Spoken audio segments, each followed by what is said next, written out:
Hey guys, hello from the Memphis Chancery Courthouse. Wanted to give you an update. I decided to make an hour-and-a-half drive to check out the hearing of the Elvis Presley Graceland Estate and what will happen to it in the future. So it was a lightning quick, fast drive-by hearing. The whole thing lasted about 3 minutes, so drove about an hour-and-a-half out of the way, but I still think very much worth attending. First, I'll give you a quick rundown as to what's happening, and it's pretty easy to get. Long story short, an investment company called Nassani Investment ordered that Graceland, that the contents of everything inside of Graceland, and perhaps at some point Graceland itself, the mansion, be put up for auction. They say that they have this right because in 2018, they gave an almost $4 million loan, apparently, to Lisa Marie Presley. Lisa Marie Presley, as collateral, volunteered the entire Graceland estate. It should be noted that Elvis Presley Enterprises, which would be the profits from his music, from his likeness, everything else, 80% of that has been already sold. So Lisa Marie Presley only had about 20% of Elvis Presley Enterprises. With that being said, she had all of the rights to the Graceland mansion, and of course the tourist money from that, as well as all of the prize contents. Think Elvis's exotic, I've been there, and we'll check it out probably the next couple of days if you guys would like. Think Elvis's exotic rug, his, as I recall, his 1960 pink Thunderbird. All of this cool stuff is worth, probably, guessing off the top of my head, about $5 million. $5 million, more than that, I mean, like $50 million. Obviously, probably in that ballpark would be my only, and I'm only saying this as somebody who likes 50s music and pays attention to how much memorabilia sells. So I don't think anybody has done a full analysis as to how much it would really be worth, but it's certainly worth a lot of money. So here's the weird thing about Nassani Investments. They have absolutely no history. They're a complete phantom company. They don't even seem to try to exist. Various news sources have tried to connect with them, call them. Their number that was officially listed in the lawsuit has been disconnected. There's no way to contact the guys. There's no way to find any of their staff members.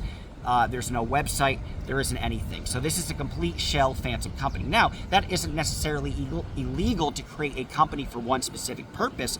You know, you think of offshore accounts and all this. All that stuff is might be unethical but vaguely legal. But the big argument is the investment company. Obviously, they say they have the rights because Lisa Marie Presley signed the document, and with her signature confirmed the loan. This is about to blow off, but it did not, which is good.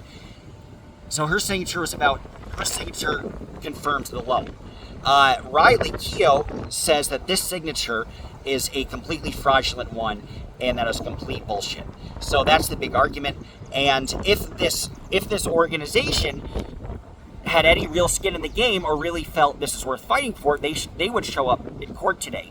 Because this court case, the purpose of this court case is to stop an auction of all the contents inside Graceland, which was officially scheduled for tomorrow. Obviously, that auction is not happening, and there is no specific date, and it'll be an uphill battle to try to get a specific date to try to reschedule the auction.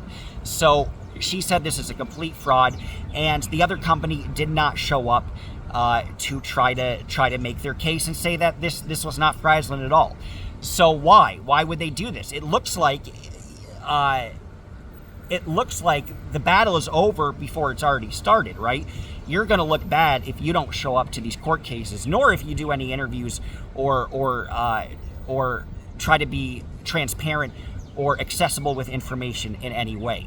So why even do all this? Well, let's look at, of course, one of the reasons I'm covering this is because I have a connection and a respect for Lisa Marie Presley. As you probably know, I lost my job talking about Lisa Marie Presley's role potentially testifying in the Danny Masterson retrial, and that should have been part of her legacy, in addition to her amazing music and her being a steward of her father's legacy. So Lisa Marie, I have a big respect for her. So Lisa Marie passed, obviously, and then there was a battle, and she essentially, in her will, wanted Riley to get a lot of the estate. But there is a big battle and a lawsuit saying that Priscilla had claim. Now, a lot of people think that Priscilla Presley still has connections and is still very much within the Church of Scientology. Riley, this is just information I've gleaned from watching Aaron's streams. Riley seems to not be she hasn't publicly fought or spoken out against Scientology or has completely ripped the Band-Aid, but it seems like she is certainly cynical and is certainly distancing herself from the cult. So there was a big battle, and as you know, Scientology likes to have their hands in everybody, in every parishioner's pocket they possibly can have. Is it entirely possible that they wanted Lisa Marie Presley's 20% stake, as well as the tourism money from everything that comes through Graceland? Yes, I think that's entirely possible. So that was battle one. They lost that battle. Now, if you want to shout conspiracy, and there might be very legitimate reason to shout conspiracy, they knew that the organization, the loan company, essentially is admitting defeat and knew that they would fail. Now, why would they admit defeat? If you're Scientology, what is a good fair game tactic? Make you as broke as you could possibly be in court. Take up your time, take up your energy, create motion after motion, injunction after injunction, where you're going to have to pay up the wazoo for lawyers. So, good news for all Elvis fans, and I love 1950s music, so I'm an Elvis fan myself. Good news, it looks like Graceland will remain under the stewardship for now of Riley Keough, and most likely it will remain permanently with her. So again, they won that battle, but I think I had the answer. The answer was to tie her up in court. So yeah, worth going to. I hope you enjoyed the rundown. Sorry it's not too long, but it's pretty easy case. It's not very complicated, so pretty easy to give a rundown. And I guess tomorrow we'll continue with the Elvis theme. I came out here unexpectedly, so my hotel that I reserved is in Tupelo, Elvis's hometown. So either today or tomorrow, and let me know what you guys would like, what you would prefer. We will check out Elvis's birthplace, and who knows, maybe try to speak to some of his fans and get their reaction on this court development, because it certainly is big news. But thank you guys for watching. I appreciate it, and let me know. I'm going to look at see if there are any further court developments. There probably isn't, but if there are, let me know if you'd like me to stick around, and I can stick around 2 weeks or a month. And I want to be. I said that I'd help cover a lot of the Christy Bixler developments and further trials of Scientology in LA, which I'll do. But if that's already covered and there's more stuff here, it might be worth sticking around and eventually getting to LA later. So let me know what you guys would think. And yeah, please do subscribe. That would be a big help. And thank you guys for fighting along with me. You take care.